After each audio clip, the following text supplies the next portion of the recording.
Today on GBA-Z, we're taking a look at Demon Driver, Time to Burn Rubber.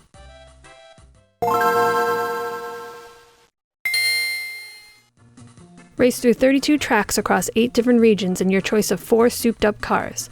Along the way, you can upgrade your vehicle to give you that extra advantage. Grab a link cable to compete against a friend. Demon Driver is a top-down racer that feels like a newer version of the 90s Micro Machines game with less charm and half the budget. You can play one race at a time or jump into the 32-track tournament across Brazil, Kenya, Russia, the Arctic, the United States, China, Egypt, and France. There are 4 vehicles to use, including a GT Roadster, Beach Buggy, Jeep, and Formula 1, and each come in 4 colors. The A button accelerates, the B button brakes, and if you go fast enough around corners, you can drift. You get money by finishing each race and can collect more along the tracks. Use it to upgrade your car components for a faster vehicle. All 4 can be upgraded 6 times on each car, but honestly, any money put into your brakes is a waste. Run into the other cars to destroy them, but watch out because they'll do the same to you. Each track has 10 laps and you have 5 lives to finish it. Most have some combination of shortcuts, secret areas, mud and oil patches, and collectible tokens. The money token gives you $50, the repair token completely fixes your car, and the coolant token will cool your engine down. There's also a link play for you to race against a friend and a password system to save your progress. I'm a sucker for good pixel art, and Demon Driver does it well. The colors all pop, the cars look great, the scenery of the tracks change depending on where it's located, and as you hit things, you'll continue to show more damage. The cover art for Demon Driver is also great. Looks like a '69 Camaro to me, front and center. Seriously, who wouldn't be intrigued by this artwork? It would be nice if the car was actually in the game, though. Do I like Demon Driver? Yeah, I do. I played through the tournament 3 times. One big issue I have with it is the presentation. The tournament is just a long string of races, and if you think it'll get boring at some point, it will. Mario Kart breaks tracks up into cups, play through 4 or 5 races to get an ending, and then continue on to the next one or pick it up later. Even with a password system in place, it doesn't take 32 back-to-back tracks to start making things feel samey. I'm going to tell you right now, the saving grace of this game is the drifting with the maxed out GT Roadster. It's a blast to go speeding through levels and drifting around corners or threading the needle between other drivers. That one thing single-handedly saves Demon Driver. Let's go over a few of the issues quickly. Some of these will be deal breakers for people, and I completely understand that. First, the password system doesn't work correctly. It'll bring you to the race that you're currently on with the correct car color, but it doesn't save any of your upgrades and doesn't give you back the money you previously spent to buy them again. When I bought the cartridge for Demon Driver, it only ran me like $2, so there's not a high cost of entry here. The fractured password system is the reason I would always recommend you play it on an emulator and use save states to keep all of your progress. If you ever lose all your lives or go in the wrong direction too far, you're out. That's it. No continues. You then have 2 options. Use your password to return to the same track but lose all your upgrades, or start over from the beginning. Second, the accelerate button has to be pressed precisely after go. Can't hold it down during the countdown, and if you press it a millisecond too early, you just won't move.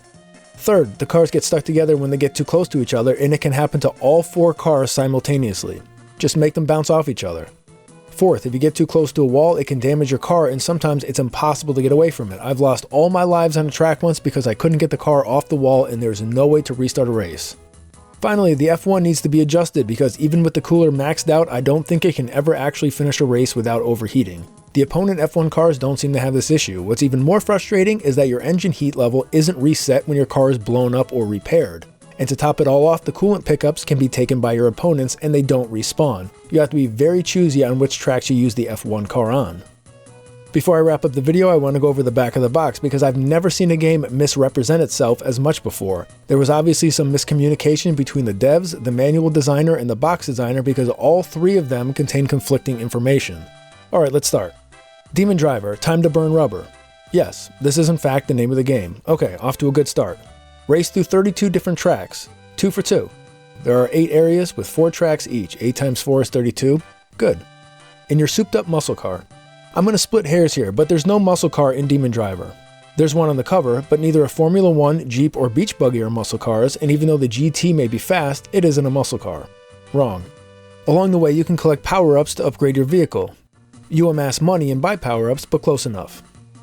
Gather weapons to give you that extra advantage. There are no weapons in Demon Driver at all. You can destroy cars by running into them, but that's all. Up to 4 friends can link up to let you compete. This is also just wrong. You can link up with 1 other person to race, but the 3rd and 4th players will always be CPUs. 32 different racetracks. Yep.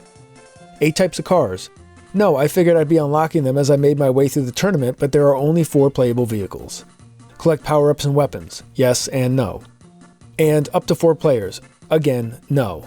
The manual also has other differences, but you get the picture. I'd love to know if any other game has more errors on it than this one does. Demon Driver was made by a very small team, but if they were given more time to fix all of its issues, adjust the tournament, and maybe get a license like Micro Machines, then I do think this would be one of the better racers on the GBA. I know it's asking a lot, but the foundation is in place, and it's really the polish that needed more time. Next time we'll take a look at Ghost Rider, and if there's a specific game you'd like to see reviewed on GBA-Z, just leave it in the comments. First person to tell me what GBA game this audio clip is from.